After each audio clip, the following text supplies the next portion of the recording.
좋은 일이 있도록 축복하시고 함께 해주실 줄로 믿습니다.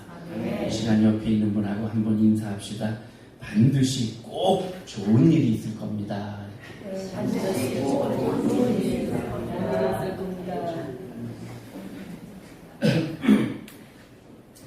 오늘은 개천절입니다.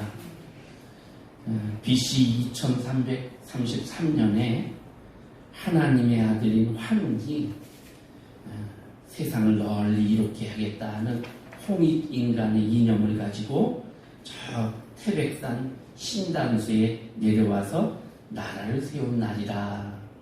그래서 우리가 국경일로 이렇게 지키지요. 그렇게 세운 나라 이름을 우리가 고조선이라고 얘기를 해요. 그런데 이 단군 이야기는 신화예요. 신화. 단군 그 왕조 시대에 약 47대까지 왕이 있었다고 전해지고 있고요. 그런데 이 10월 3일은 사실은 어디에도 나와 있지 않은 날이에요. 그런데 독립운동가였던 나철이라고 하는 분이 대종교라고 종교를 만듭니다. 우리 민속 종교예요. 이 단군을 신으로 섬기는 종교예요.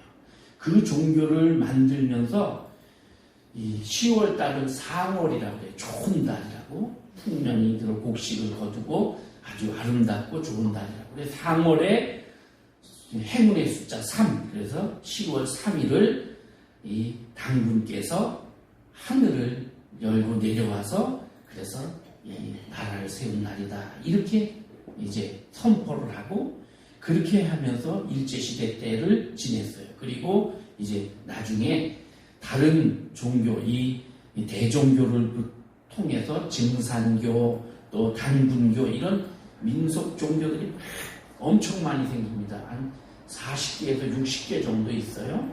이 종교들이 국가에다 건의를 하기 위해서 우리나라 10월 3일을 국경일로 지켜요. 이 국경일 행사에 이 개천절 행사를 하는데 대통령은 절대로 그 행사에 참석 안 합니다. 그래서 국무총리가 가서 축사를 하거나 이렇게 해요. 이게 역사적인 날이 아니기 때문에 그렇죠. 우리 교단에 단군상 대책위원회라는 것이 있었어요. 이것이 나중에 이단 대책위원회로 흡수가 되는데 제가 거기서 위원장을 하고 이러면서 강연도 좀 다니고 뭐 이렇게 할 때에 이 단군에 대한 것을 연구를 해보니까요. 단군 신화가 단순히 신화가 아니에요. 신화라는 것은 어떤 훌륭한 사람이 너무 훌륭하니까 그거에 대해서 막 신비스러운 얘기가 붙어서 신화가 되잖아요. 이 신화와 역사가 이게 짬뽕이 된 거예요. 그런데 일제시대 때에 일본 사람들, 아주 나쁜 사람들이에요. 우리나라 역사를 자기들 역사보다 그 이전의 역사는 다 없애버리려고 아주 발악을 했어요. 그래서 모든 책들을 다 역사적인 자료들을 다 태워버리고 없애버리고. 왜냐하면 일본이 우리보다 형이라는 것을 얘기하려면 그런 자료가 없어야 돼. 우리가 너희보다 더 나은 국가다. 우리가 역사를 뭐 알지만 일본은 우리 백제에서 사람을 보내서 나라를 건국해 주는 거잖아요. 근데 그런 걸 다 없애버리는 거예요. 그래서 그때의 자료가 다 없어졌어요. 그런데 그때 제가 이렇게 단군에 대한 걸 연구를 하다 보니까 성경을 통해서 우리 역사의 자료가 나와요. 성경의 창세기 10장에 보면 노아의 아들이 셈과 함과 야벳이잖아요. 여기서 셈이 우리 조상이에요. 셈의 후예에서 3대로 아르박삭, 셀라, 아셀, 에벨 이렇게 해서 내려오다가 이 에벨의 때에 족보가 나오는데 보면 에벨은 2 아들을 낳았다 이렇게 돼 있어요. 다른 사람들도 아들을 여러 명 낳았는데 족보니까 그 장자만 기록을 했는데 이 에벨 시대에는 2 사람을 적어요. 하나는 누구냐면 벨렉, 또 하나는 욕단. 그래서 이 벨렉의 후손들이 쭉 이어지면서 5대 후에 아브라함이 나와요. 욕단은 성경에 보면 30절에 보면 욕단은 메사를 통해 스바를 통해서 동쪽 산에 가서 머물렀다 이렇게 돼 있어요. 근데 이 욕단이 역사적으로 보면 이 시기를 보면 바벨탑 사건 이후에 우리나라로 건너온 한 100년, 200년 차이가 나거든요. 그렇게 해서 우리나라 역사 단군 신화가 시작된 그것과 맞물려요. 그리고 이름도 욕단이고요. 더 자세히 연구해 보니까 메사를 통해서 스바를 향해서 왔다 이렇게 돼 있는데 이 메사는 모스크바예요. 모스크바의 옛 이름이에요. 그래서 모스크바 그 아래쪽에 있는 지역 파미르 공원, 천산 산맥, 그 다음 알타이 산맥 여기를 거쳐서 그래서 어떤 분은 아리랑이라는 노래가 아리랑 고개로 넘어간다. 이게 찬송가라는 거예요. 아주 그렇게 이주해 오면서 아리랑 여기서 알은 여호와 하나님 야훼 이게 이렇게 알라라고 그 이집트 사람 저기 중동 사람들은 알라 그러잖아요. 이 알이 신이라는 거거든요. 알과 함께 아리랑 고개를 넘어간다. 하나님을 버리면 신리도 못 가 발병난다. 이런 이제 그렇게 해석을 해요. 이건 더 연구해 봐야 될 자료지만 어쨌든 그렇게 해서 그 메사를 지나서 그 다음에 스발이라고 하는데 이거는 스발은 사실은 한자어이기 때문에 많이 우리말하고 변형이 됐어요. 여러분 그래서 우리 그리스도도 영어로 하면 크라이스트잖아요. 크라이스트인데 한자로 하니까 기독 이렇게 돼. 기독교야 그래서 우리가 그것처럼 이 스발도 이 한자어가 돼서 이렇게 되는데 새 밝은 땅이라는 소리예요.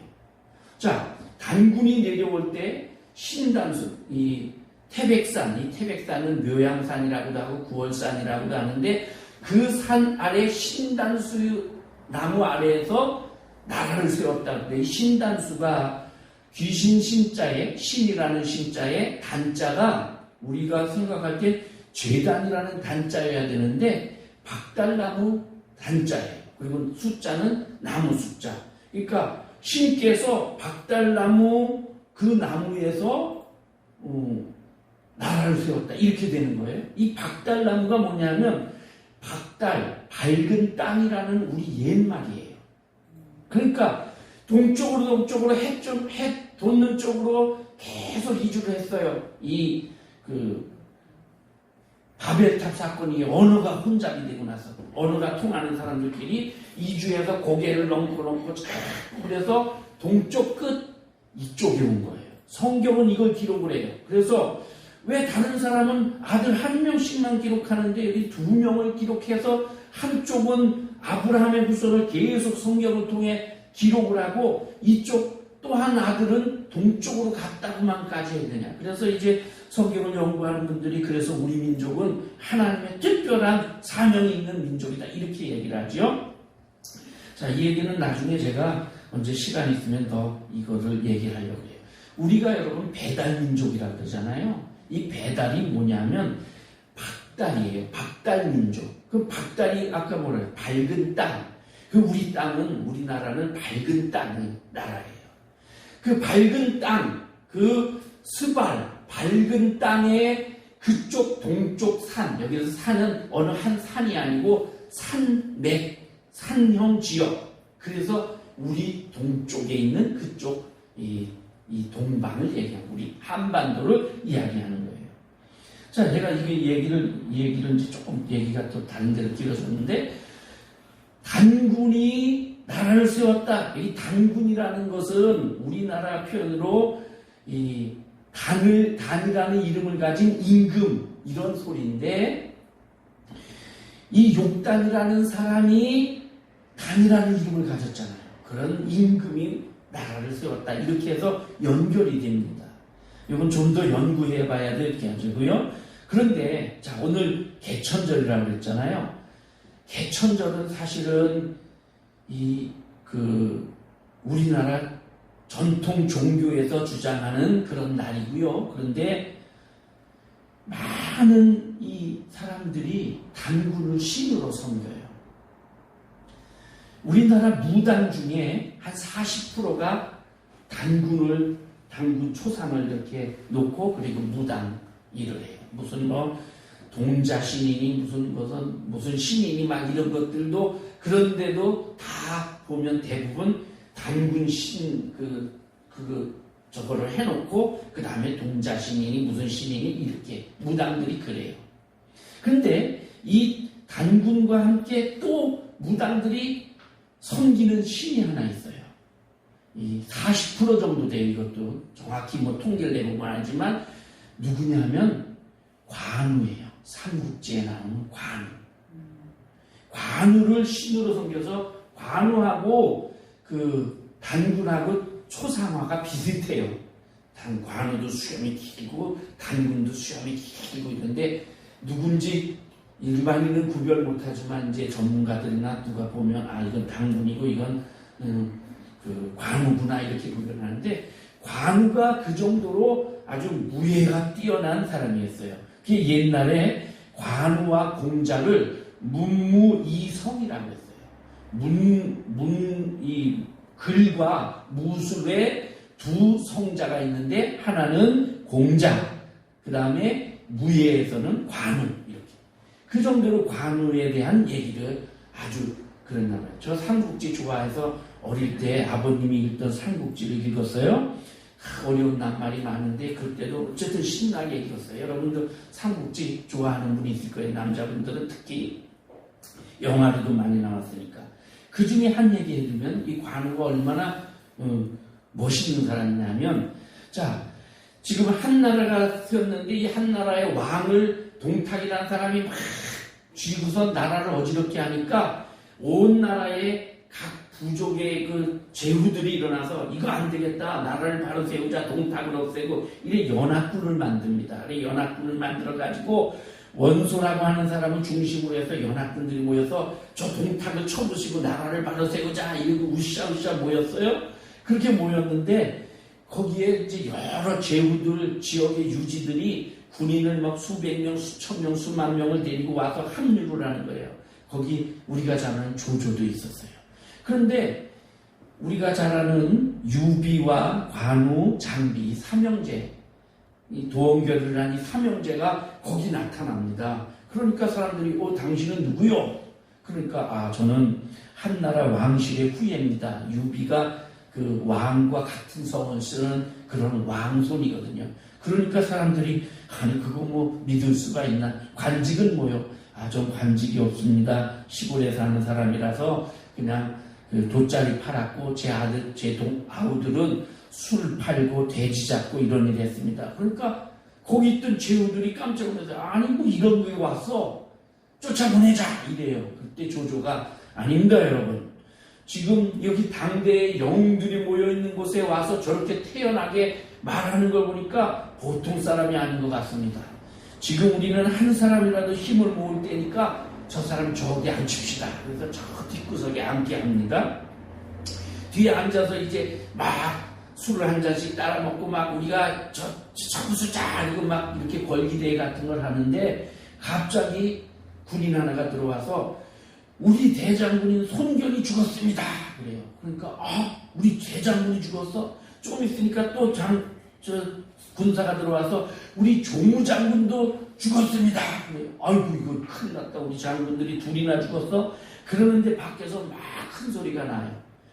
바로 동탁의 대장군인 화웅이라는 사람 장군이 와가지고 나와라 싸우자 이렇게 소리를 지른단 말이에요. 그러니까 누가 나갈 거냐? 저걸 맞아요. 그렇게 하니까 유섭이라는 장군이 제가 갑니다. 창을 들고 나갔는데 창소리 몇 번 나더니 죽었어요. 그러니까 아이고 나가는 장수마다 죽어서 돌아오잖아요. 누가 나갈 거냐? 그러니까 반봉이라는 장수가 제가 또 나가겠습니다. 나갔는데 얼마 못 돼서 말에 시체가 돼서 돌아와요. 야 이거 큰일 났구나. 누가 나갈 거냐? 아무도 나갈 사람이 없어요. 그때 제가 나가겠습니다. 이러면서 저기서 소리치는데 보니까 바로 이 이 관우가 소리를 쳐요. 그 삼국지에 보면 키가 2m 7cm 구척이고 그 다음에 수염이 2작 60cm고 뭐 눈은 봉의 눈 같고 눈썹은 무슨 누에 같고 이 피부는 잘 익은 대추빛, 여러분 대추빛이 시커멓잖아요. 머리 붉으면서 그런 얼굴이었다 이렇게 돼 있는데 그러니까 저 사람은 누구냐? 그러니까 제 아우입니다. 그래요 유비가. 그러니까 네가 무슨 관직도 없고 뭐 전쟁에 나가본 경험도 있는데 네가 무슨 전쟁을 나가느냐? 그러면서 막 그러니까 조조가 또 나섭니다. 여러분 나가게 해봅시다. 시험삼아. 믿져야 본전인데 나가서 이기면 좋고 이기지 못하면 그때 돌아왔을 때 꾸중을 해도 늦지 않으니까 갑시다. 내보냅시다. 그래요. 그러니까 나갈 사람이 마땅치가 않으니까. 그래서 나가라. 그래요. 그럼 나가려고 딱 그러는데 조조가 내 술이나 한 잔 맞고 나가시오. 그래요. 술을 딱 따라서 주니까 거기 두십시오. 제가 갔다 와서 먹겠습니다. 이러고 말을 타고 나갑니다. 총룡 언월도라는 큰 창을 들고 나가서 그 나가니까 막 군인들이 막 와 했겠죠. 소리가 나요. 좀 있으니까 또 뭐 창 부딪히는 소리가 나더니 와 해요. 그리고 조용해요. 그러니까 야 이거 뭐냐 왜 이렇게 나가자마자 조용해지냐 그래가지고 누군 어떻게 됐는지 알아봐라. 그 군인이 나가서 알아보려고 그러는데 말 한마디가 쑥 들어오면서 이 관우가 말에서 탁 내려갖고 휙 던집니다. 여기 화웅의 목이 있어. 이러고 탁 던져요. 목이 떼굴떼굴 울러서 떨어져요. 자, 그리고 나서 조조가 따라준 그 술을 마셔요. 그런 장면이 나와요. 멋있죠, 여러분? 재밌죠? 그런데 성경에도 그런 얘기가 나온단 말이죠. 오늘 우리가 읽은 이 다윗의 얘기예요. 이 관우는 그렇게 수염도 멋있고 갑옷도 있고 참 키가 2m 7cm나 되고 이래서 아주 멋있는데 오늘 이 성경에 나오는 다윗은 그렇지 않아요. 어린애예요. 아직 전쟁에도 나갈 저기가 안 된 어린 아이였어요. 그래서 오늘 말씀에 보면 눈도 붉고 뭐 예쁘게 생겼다고 그렇게 돼 있잖아요. 오늘 말씀에 보니까 이는 그가 젊고 붉고 붉다는 건 용모가 배그스레하다는 거예요. 그리고 용모가 아름다웠다. 그러니까 보니까 이게 예쁘장한 소년인데 이 아이가 골리앗의 키가 2m 90이에요. 작게 잡으면 2m 90, 크게 잡으면 3m 20. 그러면 우리보다 2배나 크단 말이에요. 키만 큰가요? 몸도 클 거 아니에요. 그런 장군하고 싸워서 이겼대요. 그 얘기는 여러분 잘 알잖아요. 뭐 제가 더 얘기 안 해도 그렇게 싸워 이긴 이 다윗의 얘기. 이거 제가 어릴 때 우리 선생님들이 나와 동화할 때마다 이 얘기 해줬어요. 그리고 인형극 같은 거 할 때마다 소재가 이거 아니면 돌아온 탕자 얘기 이런 거였어요. 그 정도로 아주 극적이고 재미있는 얘기. 이게 삼국지보다 더 재미있는 얘기예요. 자, 여기서 다윗이 지금 전쟁터에 나가면서 물맷돌이라는 걸 가지고 나갑니다. 이게 뭐냐? 이게 목동들이 쓰는 제구 중에 하나예요. 자, 목동들은 꼭 필요한 거 몇 가지를 꼭 갖춰야 됩니다. 하나는 지팡이, 그 다음에 막대기. 그래서 시편 23편에 보면 여호와는 나의 목자시니 그러면서 주의 지팡이와 막대기가 나를 안위하시나이다. 지팡이는 우리 성화 같은 데 보면 예수님 선한 목자 되신 예수님이 이렇게 우산 그 손잡이 같이 생긴 이렇게 꼬부라진 그거 크게 짚고 이 양을 안고 이러고 인자하게 가시잖아요. 그게 지팡이에요. 좀 길어요. 그래서 이거는 뭘 쓰냐면 양을 모는 데 써요. 야 저쪽으로 가라 해도 톡톡톡 치고 또는 양이 가다가 어디 딴 데 가서 막 이 웅덩이 같은 데 빠져 있거나 이러면 그 지팡이 이렇게 약간 구부러진 그걸로 이렇게 목을 걸어서 건져주고 이렇게 하는 역할을 해요. 그 다음에 막대기, 이건 몽둥이에요. 몽둥이. 이거 허리에 차고 있어요. 그러다가 늑대나 무슨 사자나 이런 게 양을 공격하러 오면 이걸 빼갖고 두들겨 패서 잡는 거예요. 그런 몽둥이에요. 이 두 가지를 갖고 있습니다. 그 다음에 이 목자가 갖고 있는 것 중에 하나가 물맷돌이에요. 이게 성경에 물맷돌이라고 되어 있는데 제가 아무리 찾아도 물맷돌의 어원을 모르겠어요. 우리나라 성경에 물맷돌이라고 이렇게 표현되어 있는데 더 정확하게 표현하면 줄팔매예요. 여러분 우리가 돌을 이렇게 해서 이렇게 던진 거 돌팔매라고 그러잖아요. 근데 이 물맷돌은 줄로, 이 가죽끈으로 해서 만든 그런 팔매예요. 그래서 줄팔매라고 그렇게 보는 게 더 정확해요. 자, 가죽을 이렇게 네모나게 또는 동그랗게 올려서 양끝에 끈을 묶어가지고 끈을 잡니다. 그리고 여기다 돌멩이를 넣고 요쪽 이렇게 줄을 해서 휙휙 돌려요. 그러면 쌩쌩 돌아갈 거 아니에요? 막 돌려갖고 어느 순간에 이 하나를 탁 놓으면 줄이 그러면서 여기 또 돌이 휙 날아가는 거예요. 그 날아가서 이래서 목표를 맞추는 우리로 치면 새총 같은 역할을 하죠. 그렇게 하는데 이것을 가죽으로 만들기도 하고 헝겊으로 만들기도 하고 이래요. 줄을 길게 해서 그렇게 하고 쓴단 말이에요. 이거는 양을 칠 때 독수리 같은 것이 와서 양을 이렇게 끌고 가요. 집어가지고 가요. 독수리가 얼마나 큰지 양 한 마리를 발로 잡아서 가져가고 이러면 이거 뭐 막대기 몽둥이로 안 되잖아요. 그럴 때에 쓰는 거예요.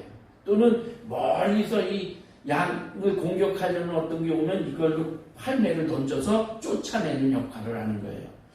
가끔씩 옛날 영화에 보면 목동들이 나오는데 목동들이 팔 여기나 이쪽에 가죽끈을 이렇게 묶은 걸 보실 수가 있을 거예요.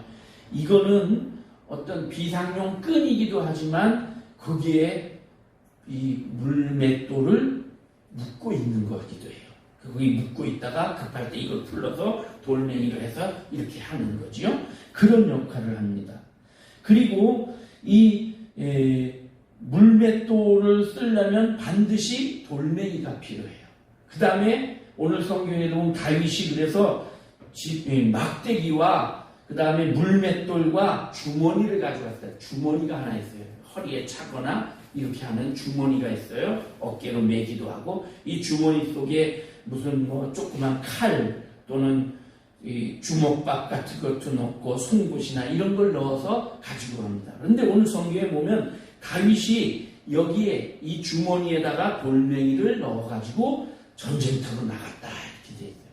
그러면 돌멩이가 몇 개였어요, 여러분? 오늘 제목에 5개라고 돼요. 성경에 5개라고 나와 있어요. 오늘 말씀 40절에 보면 막대기, 손에 막대기를 가지고 시내에 가서 매끄러운 돌 5개를 골라서 자기 목자의 제구 주머니에 넣고 손에 물매를 가지고 블레셋 장군에게로 나아가니라 이렇게 돼 있어요. 이지웅 목사님이라는 분이 쓴 말씀을 읽다라는 그런 책에 보면 이 얘기가 나와요.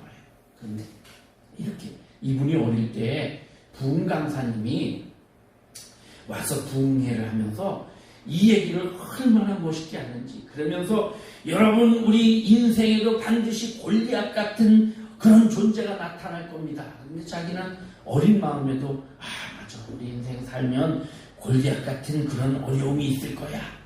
여러분 그런 인생에 어려움이 있을 때마다 우리도 물맷돌 5개를 준비해야 됩니다.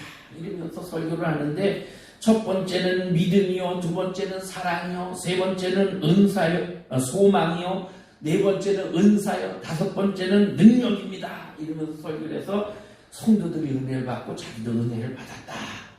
그런데 자기가 목사가 되고 보니까 아니 근데 왜 첫 번째가 믿음이고 두 번째가 사랑이고 세 번째가 소망이고 그 근거는 성경에서 찾을 수가 없더라. 이런 내용을 썼더라고요. 제가 설교를 준비하면서 또 보니까 어떤 목사님은 이거 비슷하게 설교를 써놓은 게 있어요. 첫 번째 물맷돌의 그 돌은 믿음이라는 돌. 믿음이 있어야 됩니다. 두 번째는 준비의 돌. 그래서 준비된 사람을 하나님이 쓰십니다. 세 번째는 훈련의 돌. 계속 끊임없이 훈련해야 됩니다. 네 번째는 용기의 돌. 용기가 있어야 됩니다. 5번째는 사랑. 하나님을 사랑하고 민족을 사랑하는 그 사랑이 있어야 됩니다. 그렇게 설교를 써놨더라고요. 또 그러면서 어느 책에 보니까 어떤 아이가 초등학생 아이가 목사님 왜 다윗은 돌을 5개나 골라가지고 갔어요? 1개면 되잖아요. 이랬다는 거예요. 그래서 그 목사님이 그 쓴 책에 보니까 그래서 왜 5개일까 하고 아무리 찾아봐도 성경에 그 5개라는 이유를 못 찾겠더래요. 그래서 그 아이한테 나중에 야 다윗이 원래 양을 칠 때 습관적으로 그렇게 돌 몇 개씩 가지고 갔었다. 그러니까 이건 습관적인 거고 우리도 그러지 않냐. 뭐 할 때 하나만 준비하지 않고 뭐 몇 개 가지고 가고 이렇게 하듯이 그렇게 한 거다. 이렇게 이제 설명을 했다는 거예요. 저는 이 말씀을 보다가 이제 이거 아니다. 분명하게 다윗이 돌멩이 5개를 고를 때는 의도와 어떤 다윗의 분명한 목적이 계획된 뭔가 있을 것이다. 그래서 그거를 쭉 이렇게 찾아보면서 본문에서 성경 속에서 정답을 찾아냈어요. 자, 왜 5개였는가 하는 거예요. 하나는 되잖아요. 돌멩이 하나 가지고 저 골리앗 저거 한 방에 끝내면 되잖아. 하나님이 도와주실 거야. 한 방이면. 그리고 탁 갖고 돌 더도 필요 없어. 하나만 가지고 가서 탁 맞춰서 그랬으면 다윗이 탁 골리앗이 나가 떨어지고 다윗이 승리하고 야 다윗의 믿음이 좋구나 이럴 텐데 혹시라도 그러면 2개 정도만 해도 될 텐데 왜 5개였을까? 그 이유가 있어요. 여러분 지금 다윗이 싸우는 상대가 누구냐? 블레셋이에요. 이 블레셋은 원래 저 지중해의 갑돌이라는 그레데 섬이라는 섬에 살던 원주민들이 육지로 올라와서 사는 거예요. 근데 나라가 아니에요. 그 당시 다윗 시대 때도 그렇고 그 이전에도 그렇고 그 이후에도 그렇고 나라가 아니에요. 5개의 부족이 연합체를 이루고 있는 거예요. 성경에 보면 아브라함 시대 때 벌써 블레셋 족속이 있었어요. 그 블레셋 족속이 있는데 하나님께서 어느 날 아브라함아 너는 그 땅으로 가라 그래서 거기 갔잖아요. 거길 가서 이 아브라함이 자리를 잡고 살아요. 그 블레셋 사람들하고 경쟁이 되죠. 그 성경에 보면 나중에 아비멜렉이 이 아브라함에게 와서 화친을 청할 정도가 됩니다. 이렇게 이제 이 블레셋하고 관계가 이어졌어요. 나중에 이스라엘 백성들이 애굽에 가서 400년, 430년 종노릇하다가 다시 돌아와요. 그래서 여호수아를 중심으로 해서 가나안 땅으로 점령해 들어가는데 그때의 블레셋 족속들을 쫓아냅니다. 다 점령하지 못해요. 그럴 때 그렇게 해서 쫓겨난 블레셋 사람들이 이를 가면서 저것들이 우리 땅을 빼서 다 이러고 있단 말이에요. 이 블레셋 사람들의 이 블레셋이라는 단어에서 팔레스틴이라는 단어가 나오는 거예요. 팔레스타인 이것은 지명이기도 하고 국가이기도 해요. 지금은 이스라엘과 요르단이 있는 그 땅을 우리가 팔레스틴 지역이라고 그러잖아요. 근데 팔레스틴 지역인데 1948년도에 이스라엘이 그 땅에다가 나라를 세웠어요. 그 예수님 당시 주후 70년에 예루살렘이 성이 완전히 로마의 티투스 황제에 의해서 멸망당하고 이스라엘 나라가 없어져 버렸습니다. 나라가 없어졌어요. 그리고 나서 그 유대인들은 뿔뿔이 흩어졌죠. 전 세계로. 그리고 2차 대전 때는 막 얼마나 고통을 당했습니까? 히틀러 같은 사람이 학대를 해서 유대인이 수백만이 죽고 이랬잖아요. 그랬는데 이 사람들이 우리나라를 다시 독립을 해야 된다 해서 돈을 모아가지고 그 땅을 조금씩 현지인의 이름으로 사서 모으는 거예요. 여기 사고 여기 사고 여기 사고 이렇게. 그래가지고 1948년도에 우리가 독립한다 이러고서 유엔에다가 통보하고 유엔의 허락을 받고 너희 어디로 갈 거냐 우리가 땅을 주겠다 그러는데 싫다 우리는 하나님이 주신 땅으로 간다. 야 그 땅에는 원래 주인이 있다. 무슨 소리냐 우리가 주인이다. 봐라. 그래 보니까 유대인들이 그 지역을 다 산 거예요.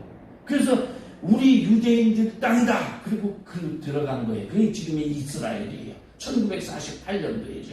그러면서 그 이후에 막 7.1 전쟁이니 뭐 이런 전쟁이 엄청 있었죠. 거기 살던 사람들이 쫓겨났어요. 쫓겨나가지고 저 북쪽 레바논 지역으로 쫓겨나가지고 거기서 그 사람들은 그 사람들 나름대로 우리가 우리 땅을 되찾아야 된다 하고 막 이렇게 독립운동 같은 걸 하잖아요. 그게 팔레스틴 해방기구, 즉 PLO라고 지금도 우리 끊임없이 이스라엘하고 분쟁을 일으키는 거예요. 그러던 이 팔레스틴 해방기구가 2013년에 이제 정식으로 나라로서 인정을 받고 나라를 세우도록 유엔에서 허락을 해줍니다. 그래서 이스라엘 그 북쪽 지역, 레바논 지역에다가 나라를 세웠어요. 근데 이 사람들은 그게 마음에 안 드는 거예요. 우리 땅이 저 이스라엘이 갖고 있는 저 땅이 우리 땅인데 우리를 여기 살라고 그러니까 이게 그래서 지금도 끊임없이 적대 관계를 유지하고 싸워요. 자, 그런데 이 블레셋 사람들 입장에서 보면 억울하잖아요. 우리가 살던 땅을 쫓겨났으니까. 근데 하나님께서는 어쨌든 그 땅을 이스라엘에게 주셨어요. 너희들이 여기 살아라. 그리고 블레셋을 몰아내셨어요. 이 블레셋 사람들은 아까도 얘기한 것처럼 5개의 부족으로 되어 있어요. 그러면 다윗이 전쟁으로 나갔단 말이에요. 자, 전쟁으로 나가서 우연히 갔다가 전쟁 골리앗이 외치는 소리 듣고 40일 동안이나 야 나와라 하고 외치는데 누구도 나오지 못해. 왜? 골리앗이 너무나 키가 3m나 되고 갑옷을 입었고 막 창 하나만 해도 배틀채 같고 배짜는 옛날 배틀채 같고 이 갑옷 무게만 해도 60kg이에요. 그런 옷을 입고 그리고 이 다리에랑 각반을 찼다 그랬어요. 이게 다리를 보호하고 그리고도 투구도 쓰고 그리고도 또 앞에 방패를 드는 군인이 하나 딱 앞에서 혹시라도 화살이 날아오면 막아주려고 지키고 있단 말이에요. 이런 사람이 나와가지고 나와라 이놈들아 하면서 막 너희 하나님이 뭐 너희를 살릴 줄 알아 이러고 막 모욕을 하는데 이스라엘에서는 아무도 못 나가는 거죠. 마치 삼국지의 화웅장군이 나오는 장군마다 목을 베면서 나와라 그러니까 나갈 사람이 없는 것처럼. 그런데 관우가 제가 가겠습니다 이러듯이 지금 어린 다윗이 제가 가겠습니다 이러고 나오니까 야 이거 뭐 애가 그래서 갑옷을 입혀보니까 그게 질질 끌리고 안 되니까 저 이거 못 입습니다 하고 벗어버리고 그리고 나가서 겨우 가지고 간 게 돌멩이 5개란 말이죠. 그럼 왜 돌멩이 5개냐? 자, 이 블레셋의 5개 부족을 생각한 거예요, 다윗은. 나가서 돌멩이를 하나만 골라가지고 나오면 골리앗 하나를 하나님이 내 힘이 아니라 하나님의 능력으로 나를 통해서 골리앗을 무너뜨릴 줄로 믿어요. 근데 골리앗 쓰러뜨리고 나면 골리앗은 그 가드의 장군이거든요. 그럼 가드 말고 여기 보면 가사, 아스돗, 아스글론, 그 다음에 에그론 이런 데에도 대표가 다 장군이 있을 텐데 가사 장군인 이 골리앗 때를 부수고 나면 그 다음에 가드 장군 나오고 뭐 에스글론 장군 나오고 뭐 이렇게 나오면 안 되잖아요. 그러니까 한 부족의 장군 하나씩은 내가 맡은다 하고 5개를 고른 거란 말이죠. 그러니까 다윗이 이 5개를 고를 때에는 하나님 이 돌 하나로 장군 하나씩입니다. 하나님이 책임져 주셔야 됩니다. 내가 이것 한 번이라도 실수해서 한 명이라도 덜 쓰러뜨리면 나는 장군들 그 큰 등치에 칼 가지고 있는 장군들 앞에 나는 꼼짝 못합니다. 나는 뼈도 못 추립니다. 하나님이 도와주셔야 됩니다. 이런 절대 믿음을 가지고 돌멩이 5개를 주머니에 넣은 거란 말이죠. 그러니까 다윗은 내 실력으로? 아니죠. 다윗의 실력, 자기 힘으로 아무리 자기 양칠 때 백발백중 했다고 해도 전쟁에 나가서 백발백중 할 수는 없잖아요. 그러면 한 번이라도 실수해서 돌 하나 낭비하면 그 전쟁 다윗은 진 거예요. 왜? 5명이 나올 건데 저쪽은 1명씩 차례로 내가 1명 쓰러뜨리고 2명 쓰러뜨리고 그리고 3명째 못 쓰러뜨리면 끝이잖아요. 그런 마음을 가지고 돌멩이 하나에 1명씩 하나님 도와주세요. 이런 절대 믿음을 가지고 나갑니다. 골리앗은 아까도 얘기한 것처럼 3m 되는 거대한 장군이에요. 비밀 갑옷을 입었어요. 투구도 썼어요. 각반도 차고 창으로 무장하고 앞에 방패 든 사람도 있고 빈틈이 없어요. 다윗이 물맷돌 아무리 세게 던진다고 해도 여러분 요즘 지금 총을 가지고 나간들 한들 이 사람 제대로 정확히 맞춰서 쓰러뜨려 죽이겠냐고요. 총으로라도. 총 한 발 가지고 1명은 쏠 수 있지만 5명이 나올 건데 5발은 있어야 되잖아요. 그거예요. 그런데 소년 다윗은 땀에 절은 허름한 이 목동에 옷 입고 막대기 하나 들고 물매 가지고 가죽끈 가지고 그러니까 이 골리앗이 뭐라 그래요? 야, 내가 개냐? 너 개인 줄 알고 저 몽둥이 하나 들고 나오냐? 이러고 지금 놀리는 거죠. 놀리고 화도 내고. 여러분 혹시 골리앗이 바로 앞에서 아무것도 안 하고 이러고 서 있다고 칩시다. 돌멩이로 때려서 넘어뜨릴 수 있겠어요? 3m 되는 큰 사람 돌멩이로 정확하게 어디를 맞춰야 넘어지겠어요? 온몸에 갑옷을 입었는데요. 혹시 정확히 맞았다고 칩시다. 제가 만약에 전쟁에 나가서 그 돌에 맞았다 그러면 어디를 맞았든지 아유 아파 이러면서 이게 이러고 도리어 달려들지 그거 맞고 쓰러지겠어요? 근데 성경은 이 돌멩이가 이마에 박혀서 골리앗이 쓰러졌다고 이렇게 표현하고 있어요. 바로 옆에서 돌을 던진다고 이마에 박히겠어요? 이마가 찢어지고 피가 나고 아야야 하면서 더 달려들지. 그러니까 다윗의 이 행동, 그 다음에 다윗이 했던 이 물맷돌로 해서 적을 맞추고 쓰러지기까지 여기는 하나님의 능력이 들어있는 거예요. 하나님의 능력 없이는 될 수가 없는 거예요. 그 완전 무장을 한 그 골리앗의 단 하나의 약점 얼굴 거기서도 이마에 돌멩이가 어떻게 박힙니까? 다윗의 절대 믿음에 하나님이 응답하신 거라는 거죠. 여러분 성경에는 이런 절대 믿음을 가진 사람들이 우리 믿음의 조상들이 많이 있어요. 우리 믿음의 선조들이. 모세가 출애굽해서 광야로 나갈 때 절대 믿음 없으면 못 나가요. 광야에 나가면 몇 시간이 못 돼서 햇빛에 다 쓰러져 죽을 텐데 여호수아가 가나안 땅에 들어갈 때 무슨 힘으로 아무리 200만이라고 해도 저쪽에 있는 사람들은 이 골리앗 같은 이런 거인들도 있었고 무장이 되어 있는 사람들인데 이 오합지졸을 어떻게 들어가요? 절대 믿음, 이 여리고가 무너질 것이라는 이런 절대 믿음이 없으면 갈 수가 없었던 거예요.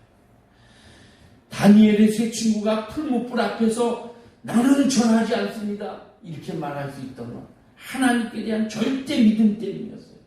다니엘이 사자굴 앞에서도 당당했던 것 바로 이 절대 믿음이에요. 하나님께서 도와주실 것이라는. 에스더가 아하스웨로 왕 앞에 나설 때 그랬고 느헤미야가 그랬어요. 12해 혈류병으로 앓던 여인이 예수님 옷자락 만질 때도 그랬어요. 나 이거 사람들에게 걸리면 돌에 맞아 죽어요. 그러나 이 예수님 옷자락 만지면 나을 것이라는 이 절대적인 믿음 가지고 옷자락 만질 때 능력이 나타나는 거예요. 소경 바디메오가 주여 나를 불쌍히 여기소서 소리친 거 절대 믿음. 베드로도 그랬고요. 바울도 그랬고요. 로마의 법정에 공회에 이럴 때 설 때마다 하나님이 나를 도와주실 것이라는 이 절대 믿음으로 승리할 수 있었던 거예요. 여러분 결혼을 하는데 절대 사랑을 가지고 결혼하는 겁니다. 제가 사랑하는 사람에게 청혼할 때 나는 당신을 사랑합니다. 당신이 없으면 나는 살 수가 없습니다. 그런 고백과 그런 마음으로 청혼을 하는 거지요. 나는 당신을 50%만 사랑하겠습니다. 나머지 50%는 다른 여자 사랑하겠습니다. 50%만 사랑할 테니까 나와 결혼해 주세요. 이거 아니지요. 나는 당신을 50%만 사랑하고 당신의 돈 때문에, 당신의 어떤 그런 스펙 때문에 당신을 선택합니다. 당신의 집안 때문에. 이거 아니에요. 당신이 가난해도, 당신이 못생겼어도, 당신이 어때도 나는 당신을 100% 당신만 사랑합니다. 이게 절대 사랑이에요. 이래서 결혼해야지. 요즘의 사람들이 다른 조건을 보고 결혼하니까 자꾸 결혼하고 나서도 자꾸 후회하고 이혼하게 되고 이러잖아요.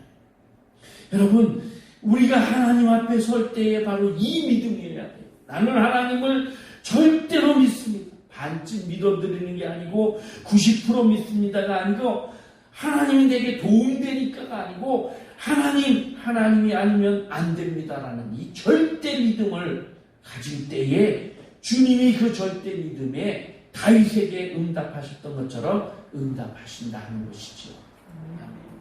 오늘 우리 앞에 수많은 어려움들이 있어요.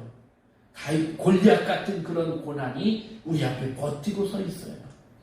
이때 우리가 할 수 있는 것, 하나님이 돌 하나에 한 명씩 쓰러뜨릴 것이라는 이 절대적인 믿음을 가지고 돌멩이 5개를 주워서 주머니에 넣었던 이 다윗처럼 이런 절대 믿음을 가지고 하나님 앞에 나아갈 때 하나님, 그래 나밖에 너를 도울 자가 없구나. 그리고 우리에게 도움의 손길을 펼치신다는 거예요. 여러분의 삶 속에서 5개의 돌멩이 깃든 이 절대 믿음, 이 믿음을 가지고 여러분 삶에서 승리하는 여러분과 제가 될 수 있기를 바랍니다. 기도하겠습니다. 하나님, 다윗이 5개의 돌을 집었던 것은